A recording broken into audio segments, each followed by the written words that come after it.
Hello good morning to all of you. Welcome back to my channel Stree dream. कैसे हैं आप सभी? उम्मीद करती हूँ आप सभी बहुत ही अच्छे होंगे, स्वस्थ होंगे, खुश होंगे एंड अपने अपने लाइफ में बहुत ही पॉजिटिविटी के साथ आगे बढ़ रहे होंगे। फ़िलहाल जब मैं ये वॉइस ओवर कर रही हूँ तब आज 26 अगस्त है। आज है जन्माष्टमी और आप सभी को जन्माष्टमी की खूब सारी बधाइयाँ।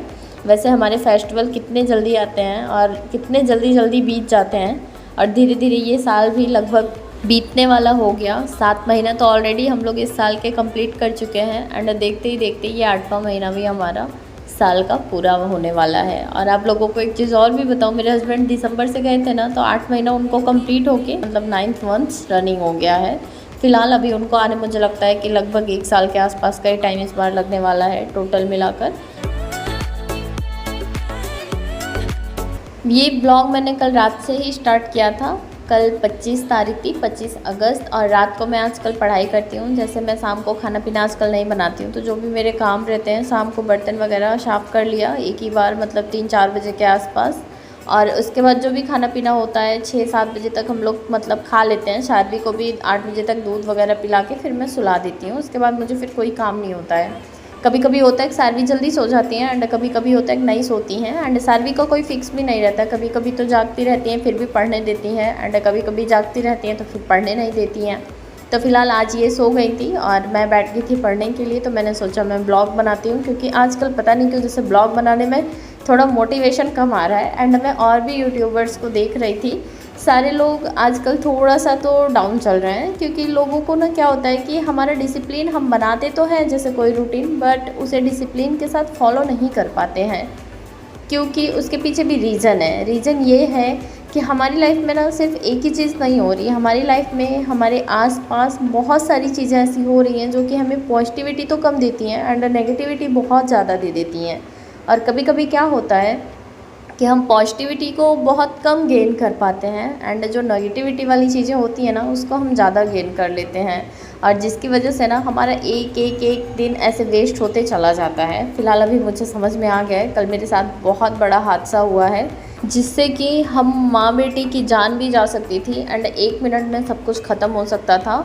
बट यही है ना कि हम लोग जब तक अपने होशो हवास में रहते हैं ना तब तक चीज़ों को मतलब चीज़ों की केयर नहीं करते हैं, हम बहुत ज़्यादा लापरवाह हो जाते हैं। पता है कल मतलब आज रात में क्या हुआ था, जैसे अभी तो मैं वॉइस ओवर कर रही हूँ तो रात बीत गई है।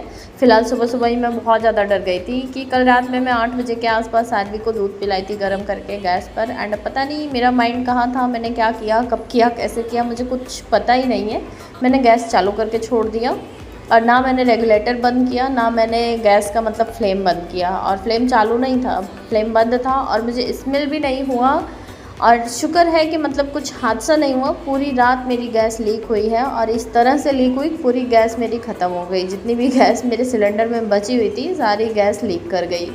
और ऐसे होता है कि रात को जैसे मैं मच्छर की अगरबत्ती है वो कभी कभी जला लेती हूँ एंड कभी कभी होता है जैसे थोड़ा पॉजिटिव वाइब्स आती है, मुझे धूप बत्ती भी मैं जला कर रख देती हूँ। बट कल मेरे दिमाग में ऐसा कुछ आया ही नहीं। कल मैंने लगभग 1 घंटे के आसपास अपने हस्बैंड से बात की और बात करने के बाद फिर मुझे नींद नहीं आ रही थी, तो मैं जस्ट बैठ गई 10:30 बजे के आसपास पढ़ाई करने के लिए। सानवी सो गई थी और बस इतना अच्छा था कि जो फ्लेम मैंने चालू छोड़ा था ना वो एकदम स्लो था। जब मैंने अभी लाइट चालू किया था सुबह में, तो दूध गर्म करने के लिए जब मैं गई लगभग 6:30 बजे के आसपास, सानवी उठ गई थी तो उन्हें दूध पीना था, तब मैंने देखा कि मतलब मेरी गैस चालू है। फिर मैंने चेक किया तो नीचे से भी बंद नहीं था, आई मीन रेगुलेटर। एंड उसके बाद फिर मैं सानवी को ऐसे ही चीनी मिलाकर दूध पिला दी। एंड सच में मुझे इतना ज़्यादा मतलब 1 मिनट के लिए डर लगा कि हो सकता था कि कल की ये रात मेरी आखिरी रात भी हो जाती या फिर कुछ भी हो सकता था।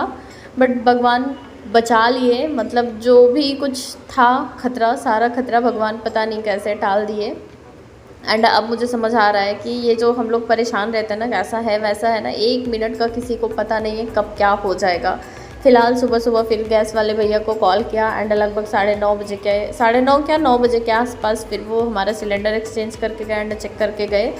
और उसके बाद फिर मैंने सूजी भिगाया, मैंने नम्रता को भी बुलाया था, तो सूजी भिगाकर फिर मैंने उसी का अप्पे मेकर में अप्पे बनाया और मूंगफली की चटनी बनाई। तो नम्रता भी यहीं पर ब्रेकफास्ट करके फिर चली गई एंड उसके बाद फिर मैंने जब तक वो थी तभी तक नहा धो लिया, क्योंकि वो सानवी के साथ खेल रही थी। और फिर सारी अपनी फ्रेंड को ले आई। आज जन्माष्टमी की छुट्टी थी तो वो अपना खेलने लगे एंड फिर मैं बैठ गई पढ़ने के लिए। बचपन से ही ना मेरे साथ ऐसा कई बार हुआ है ना कि जैसे एकदम लास्ट मोमेंट पर आकर मैं बच गई हूँ। मैं मतलब स्टार्टिंग से मैं आपको बताती हूँ एक दो बार की बातें कि एक बार आप लोगों को पता है, एक बार मैंने जब मैं सूरत में तो आपको शेयर किया था, जब भुज में भूकंप आया था तो हम लोग घर में फंस गए थे। तब मेरे पेरेंट्स थे और उस टाइम बच गए थे हम लोग क्योंकि मेरे पापा फिर शॉप से आ गए थे। एंड सेकेंड टाइम की मैं बात बताऊँ, जब ये गोधरा कांड हुआ था उस टाइम भी हम लोग सूरत में फंसे हुए थे और हम लोग ऐसे एरिया में रह रहे थे ना कि जैसे हिंदुओं को ढूंढ कर मारा जा रहा था। और हमारा जो एरिया था ना पूरा मुस्लिम एरिया था और हम लोग एक रात को मतलब रात को क्या, हमारे आसपास के जो मुस्लिम लोग ही थे लेकिन बट बहुत अच्छे थे और वो लोग बहुत ज़्यादा प्रोटेक्ट करते थे। हम लोग सोचे थे ठीक है रह जाएंगे, सर्वाइव कर लेंगे। बट एक दिन ऐसा हुआ था कि शाम के टाइम मैं बाहर जो चबूतरा बना रहता है उसको ओटला बोलते हैं आप वहाँ पे सूरत में, अभी यहाँ पर चबूतरा बोलते हैं, या फिर जो चौकी बनी रहती है ऐसे ईंट की, वो बना था हमारे घर के बाहर। एंड वहाँ पर मेरी चप्पल गिर गई थी शाम के टाइम, तो मैं निकल के गई चप्पल लेके आई एंड मेरी मम्मी मतलब खड़ी होके वो चप्पल मुझे लेने दी और मैं घर में आई। वो भी टाइम बहुत ज़्यादा क्रूशियल था और उसके बाद किसी ने देख लिया था, किसी मुस्लिम ने, कि हम लोग यहाँ पर रह रहे हैं। तो फिर रात को मतलब पूरा हमारे दरवाजे पे आकर मतलब बहुत ज़्यादा ड्रामा किए थे एंड हम लोग पूरी रात घर में थे। एक बगल की बूढ़ी औरत थी, उन्होंने हमारे घर के बाहर पे ताला लगा दिया था। आप लोगों को भी लग रहा होगा कि मैं स्टोरी बता रही हूँ, बट स्टोरी नहीं है, ये रियल चीज़ है।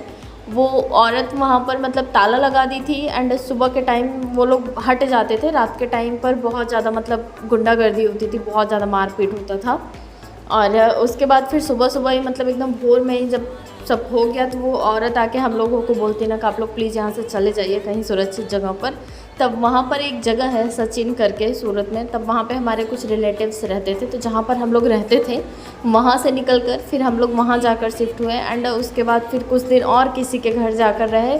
मतलब बहुत बार ऐसा हुआ है ना कि एकदम मौत के मुँह से जाकर बाहर आना। एक बार ट्रेन में भी ऐसे कांड हो गया था एंड ऐसी मतलब बहुत सारी चीज़ें हुई हैं। एक बार मैं पेड़ से गिर गई थी तो मेरे मतलब पूरा पेट में सड़न हो गया था, फिर मेरी मम्मी ने मुझे बचा लिया था। तो ऐसा बहुत बार मेरे साथ हुआ है। कल जब ये सारी चीज़ें, कल क्या मतलब आज सुबह जब फिर से ये सारी चीज़ें हुई ना तो मुझे सब याद आने लगा एंड मैं फालतू में परेशान रहती हूँ कि ये हो रहा है वो हो रहा है, कुछ नहीं हो रहा है। जीवन में जितना है जो भी है ना उसमें संतुष्ट रहना चाहिए, क्योंकि बहुत सारे ऐसे लोग हैं ना जिनके पास इतना भी नहीं होता जितना हमारे पास है। अभी लास्ट ईयर जुलाई में ही मैं सांप से बच गई थी, एकदम से जस्ट काटने वाला था, बस मैं बच गई थी, बाथरूम में आ गया था।